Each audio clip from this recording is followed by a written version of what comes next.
Welcome to Eagle Eye Military.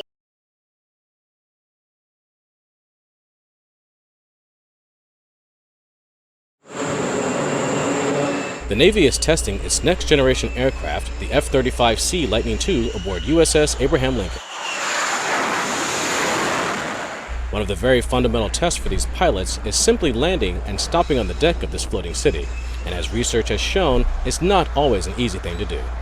I'd heard stories that during Vietnam they hooked a bunch of stress sensors up to aviators and sent them out into combat, and they're checking like respiration, pulse rate, blood pressure, sweating, things of that nature.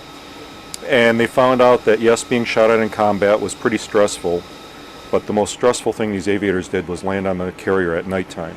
That would peg all the readings. And you may not always drop bombs, may not always be in combat, but you always have to land at the ship at night.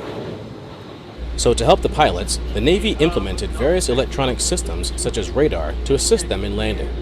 Commander Operational Test and Evaluation Force, or COMOPTEF-4, the Navy's sole operational test agency, sent out one of its contractors along with a technician from Raytheon to collect data on the newest system being tested, called Joint Precision Approach and Landing Systems, or JPALS, which uses technology we're all familiar with, GPS.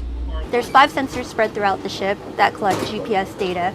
Our algorithms process it and tries to find the best solution, user position solution or ship position solution, and it sends that data out to the aircraft, and it's a one-way data link with the F-35s. The theory behind JPALS is through the use of GPS, the plane will receive a more accurate position of the ship upon approach. But that's not the only improvement JPALS can offer.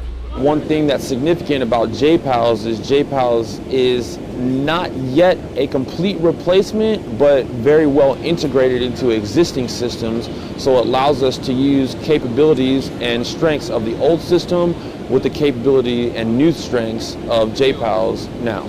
USS Abraham Lincoln is currently the only aircraft carrier with JPALS installed into their landing system, and is currently underway conducting carrier qualifications with not only the F-35s, but with FA-18 Super Hornets as well.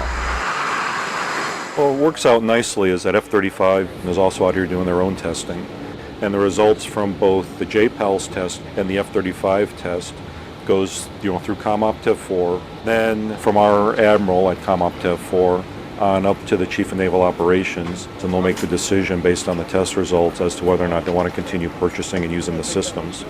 These types of first-hand operational tests performed by COMOPTEF-4 provide real data from the warfighters to help shape future systems. It means a lot being able to have people directly on board that you can interface with in real time instead of having to reach out, make phone calls after the fact, but having them actually on board to give us feedback and or corrections for later on is a tremendous help to make the JPALS implementation progress smooth.